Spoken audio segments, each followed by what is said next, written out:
Okay, AP Lit.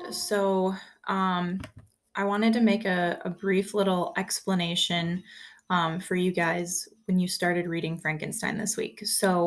Um, I know that I didn't hear from many of you on the little informational uh, Zoom last week, but I did copy something this morning and I just want to reference it for a second. What I put on our Google Classroom page was essentially the changes that the AP exam is going to have for this year. And if you go all the way to the bottom where it has the specific information for our class, it tells you that the only essay you guys will be writing for this year will be the free response question two. Now, this is a question that we haven't spent a ton of time on just because we spent a lot of time with poetry for question one. And we've done a lot of work with question three, which is the one that you just would have to be asked a question and think of something on your own. For question two, the only difference from the poetry one is that instead of being given a poem to look at, you're given a section of prose. So it might be a part of a short story or a really small section of a novel.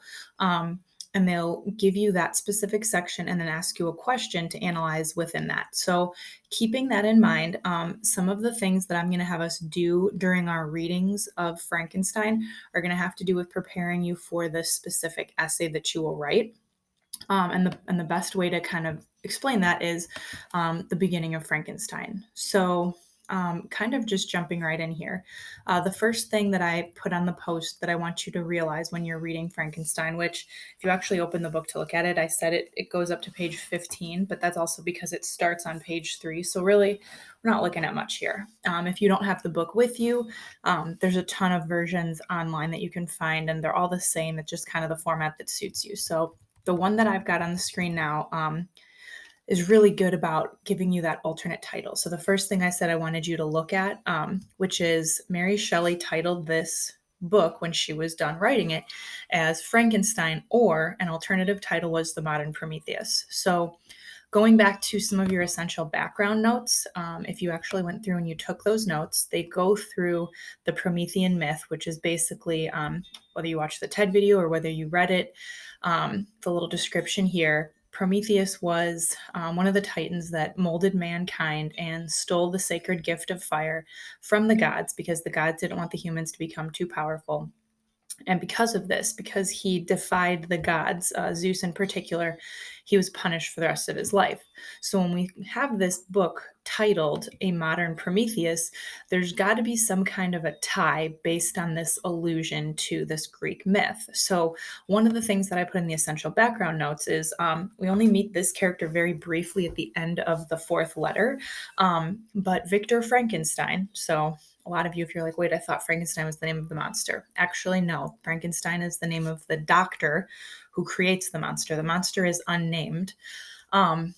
Victor is going to do something in the book, and because it's not a story that most of us are unfamiliar with, in creating this monster, he is also defying the gods. And so this is his tale of kind of how he's going to have to pay for that indiscretion, much like Prometheus, who, was chained to the side of a mountain. His liver, or depending what version of the myth you read, sometimes it's his heart or his, spleen, is eaten out every day and then grows back. So it's a slow torture that he has to deal with for his defiance, for his, we could say, quote unquote, sin. So that's the one thing I wanted you guys to look at the beginning, is consider this alternative title. The other thing I wanted you to look at is the epigraph. The epigraph in your copy of the book, it appears right across from the first letter. And it's always either a quote or a poem or some kind of little uh, lines that precedes a book, and usually it has something to do with the overall theme. So if you remember, from those of you that read The Great Gatsby, the epigraph is, then wear the gold hat if that will please her, and jump high if that will please her, something about chill she cry lover, gold-hatted, high-bouncing lover, I must have you. So it's all about how that search of, getting someone to fall in love with you. So by that same rationale, if we look at the epigraph to Frankenstein, it's from Paradise Lost. And if you're unfamiliar with Paradise Lost, unfortunately, we're not going to read it this year. You're more than welcome to. It's a little bit rough, but if you've had the chance to read Paradise Lost before, if you're familiar with it, it's the story of Satan and his defiance against God and how he was denied entrance into paradise, hence Paradise Lost. So the quote comes from uh, Paradise Lost, Book 10, and it says, "Did I request thee, Maker, from my clay to mold me man? Did I solicit thee from darkness to promote me?" Now, the language in this might be a little bit tough, but essentially, what the question is that's beginning this novel is, did I ask to be created? So the fall of man is being bemoaned here. Hey, you know what, God? Is it really fair that you punish me? I didn't ask to be created. So how can you sit here and judge me or punish me or deny me things when I didn't even ask to be made? So this idea of creator creation, where does the responsibility lie? That's going to be something that we come back to, and not so much in these opening letters, but I will refer back to this epigraph later. But just so you're kind of aware that we've got a lot of things trying to help us out in our overall understanding. All right, so getting to the letters, the opening 15 pages, or however many it is, once you realize you start on page 3, consists of 4 letters, and these 4 letters are all written by a guy named Robert Walton to his sister. So just in kind of laying out what the heck are we talking about here?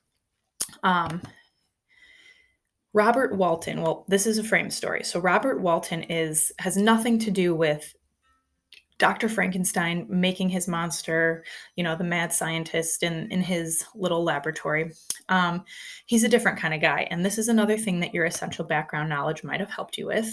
All the way at the bottom of the notes, there were these 4 little things that just had links to them.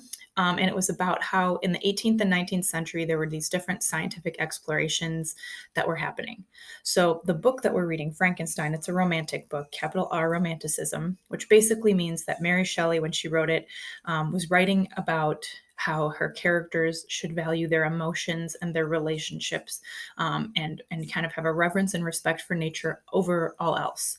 And Romanticism came right after this movement throughout Europe and essentially the world, but Europe at this point was the world, the center of the world, and that was called the Enlightenment.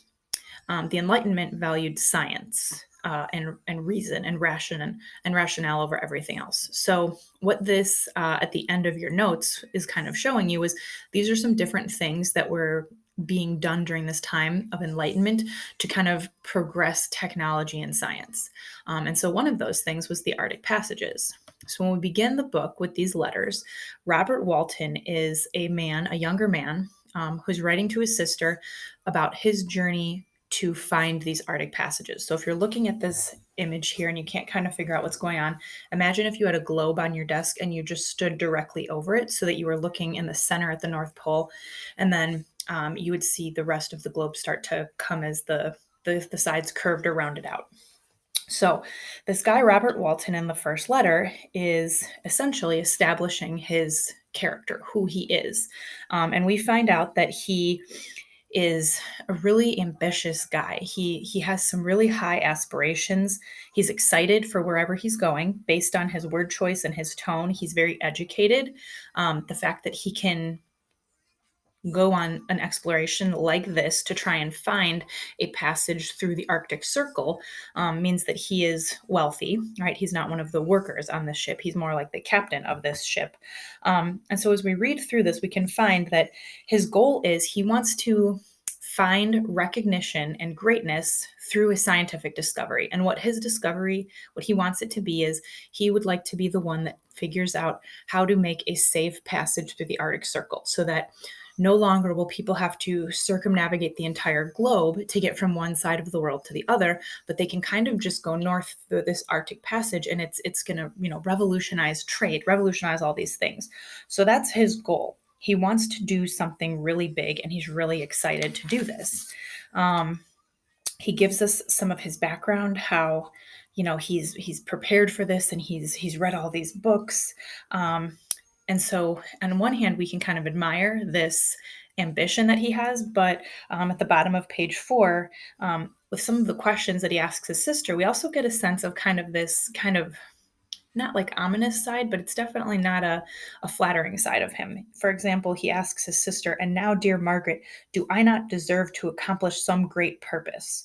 So we almost get a sense of his entitlement. He feels like it is his destiny to do this really great thing. Um, and so that's really what we find out in letter one is that he is the character of this guy. The reason I would like to stop real quick and pause on this is because in preparing for question two of the AP test, your first assignment that's going to come out of Frankenstein, your reading, is I'm going to ask you to choose 500 words from this first letter, and you're going to write me an analysis paragraph that answers the question, what kind of a person is Robert Walton? All right. So if I was to tell you he's a complex guy, he's not just good, he's not just bad, but how could you characterize him? Meaning, I would want a thesis statement saying he is a mysterious guy, but he is also a determined guy. Or, give me kind of two words for this. So I would go back and look at this first letter and really try to hone in on specific details, word choices that you can point out that kind of tell you something about who this guy is. All right, as the letters continue, one thing that you want to note is, first of all, where they're dated from. All right, so we've got no year, but we've got December 11th for the first one, and he's writing from St. Petersburg. And then the second one, he's writing from a place called Archangel, and it's now March 28th. So keeping track of how much time is elapsing. You can Google Frankenstein map or Robert Walton map, and actually when I did, this cute little website came up, and it kind of shows you on a map where you are in terms of the world if you're someone that likes to have those pictures. So he begins in St. Petersburg. That's his first letter. His second letter is in Archangel, which is this next little dot over here. And actually, if you click the next button down, it takes you specifically to Archangel and tells you a little bit about it. But you can also kind of see how close he's getting towards his goal of getting to that Arctic Circle. So he starts here and he's moving his way kind of up through Russia, in this ship that he's on trying to get there. All right, so in the second letter, one thing I'm going to point out, because this is romantic literature, is there's lots of symbolism. And so one of the ways that authors try to get some meaning out of their symbolism in romantic literature is through the weather. And so now the fact that he's entering this land of cold and also ice, there's meaning behind that, right? Cold could mean distant, could mean unfeeling. Ice, when things are frozen, they're unmoving, they're unchanging. So can't kind of keep that in mind. And so basically what we find out in this second letter is that despite the fact that he's progressing on his journey towards the Arctic Circle, we find out a little bit more about Robert Walton. And one of the characteristics we find out is that he is lonely. On page 6, he says in the middle of the page, "You may deem me romantic, my dear sister, but I bitterly feel the want of a friend. I have no one near me, gentle yet courageous, possessed of a cultivated as well as a capacious mind, whose tastes are like my own, to approve or amend my plans. How such a friend would repair the faults of your poor brother." So now that they're getting on in this journey, it's been 3 months, 4 since his last letter.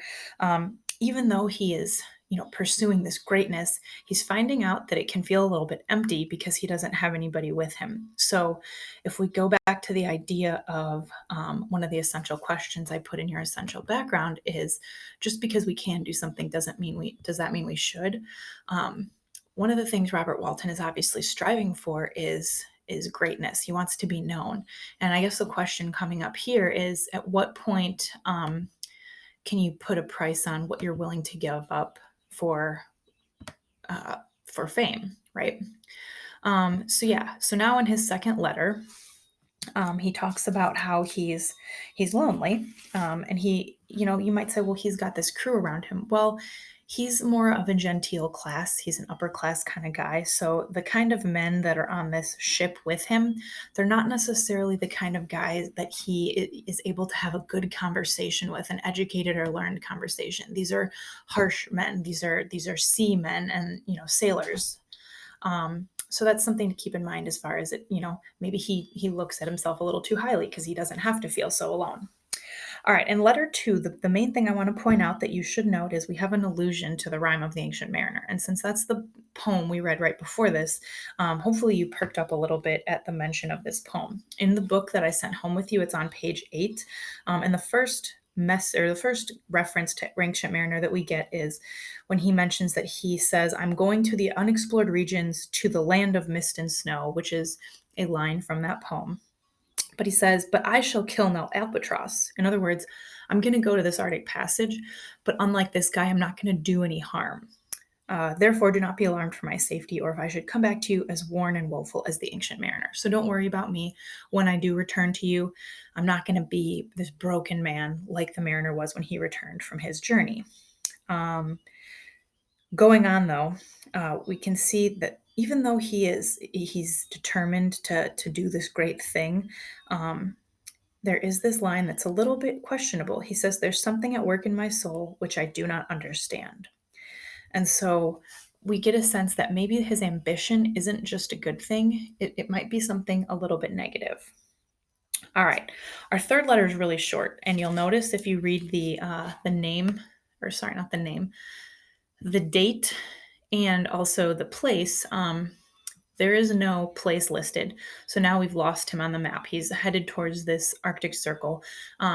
Does that mean they're dead? No, it means that he's probably outside of the actual place where he recognizes anything. So he's in the water. He doesn't know exactly where he is because he's away from land at this point. So letter 3 is really short.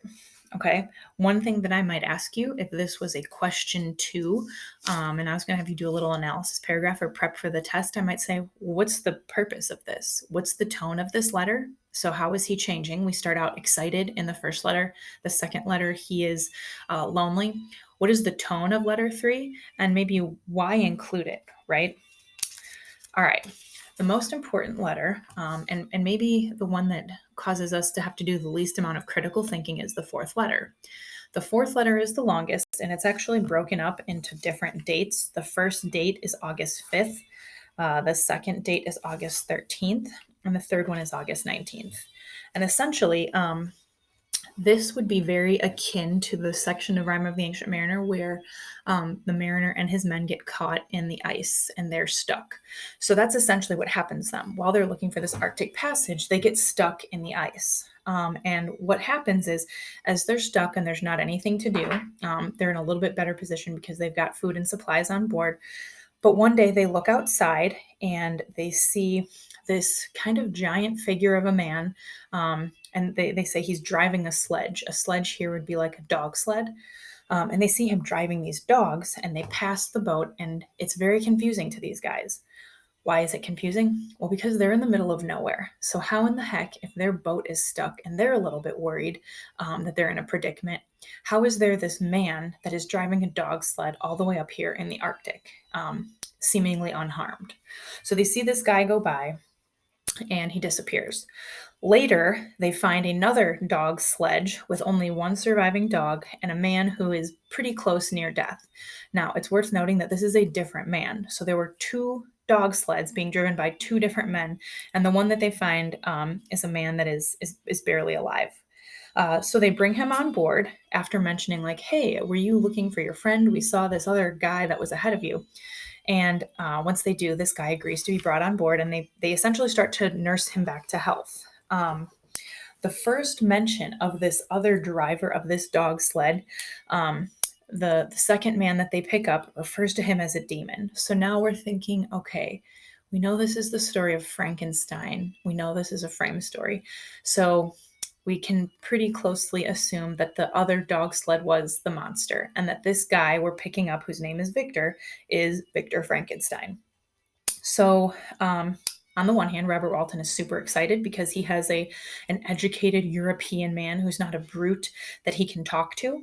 And so as they nurse him back to health, he starts to become friends with this guy. I want to take you to page 13, which is close to the end of your reading selection. And this is in the middle of the page. And as these two men are sharing, as much as they're sharing, Victor's not sharing a ton of information, but Robert Walton has been searching for a friend.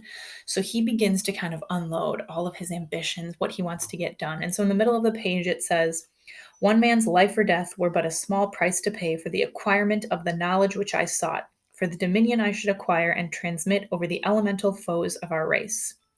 As I spoke, a dark gloom spread over my listener's countenance. So Robert Walton starts talking about this greatness that he wants, the legacy he wants to leave behind. And all of a sudden, Victor's face gets really dark. And at the bottom of that paragraph on page 13, he speaks. And because he hasn't spoken a ton, this is a little bit jilted, but he says, "Unhappy man, do you share my madness? Have you drank also from the intoxicating draught? Hear me, let me reveal my tale, and you will dash the cup from your lips." So essentially, he says, "You're ambitious. You'd be willing to give up whatever it took just to be well known, just to do this thing that's never been done before." And so he almost is going to say, "Let me tell you my story as a caution to you so that you can learn from me." So hopefully, now, if this is the first time you're seeing it, this starts to draw some ties to the Rime of the Ancient Mariner, another frame story where we had a man who felt compelled to share his tale so that others could learn from his sin, from his mistake. We now have that very similar relationship with Robert Walton and Victor Frankenstein. He's going to tell him what happened to him, which led to him being almost dead on this dog sled in the middle of the Arctic Circle, because he wants to caution Robert Walton for the ambition that he has, for this defiance that he is trying to do, this great thing that no one has ever done before. The last place I'll kind of take you before wrapping this little lecture up is the bottom of page 14. And the last entry of these letters, before Victor begins telling his story, we get his introduction. It says, "You may easily perceive, Captain Walton, that I have suffered great and unparalleled misfortunes. I have determined at one time that the memory of these evils should die with me. But you have won me to alter my determination. You seek for knowledge and wisdom, as I once did, and I ardently hope that the gratification of your wishes may not be a serpent's sting to you as mine has been." And then later on, he says, "Prepare to hear the occurrences which are usually deemed marvelous." So he's setting up that he's going to tell him this story, and it, Robert Walton needs to learn from his mistakes, from the ambitions that he had. So because I keep saying this word ambition, it almost sounds like Caesar, but really, remember, we're tying this back to Prometheus. What is it that Victor did that was a sin that defied the gods, that we could also say is akin to what Robert Walton is trying to do, which is at any cost, even here where he's now been stuck in this ice for 3 months, putting himself and all of his men in danger. What is it that they're willing to sacrifice, or did they sacrifice, in order to find their level of greatness? So that's how the first part of this kind of wraps up. All right, we've got this story then that is going to start with chapter 1, and that's going to be with Victor Frankenstein at the start of it. And we're not going to hear from Robert Walton again until the end of this frame story. All right, so as you read, like I said, pay attention to the characterization of Robert Walton, and we will come back and hopefully discuss some more later on this week. So happy reading.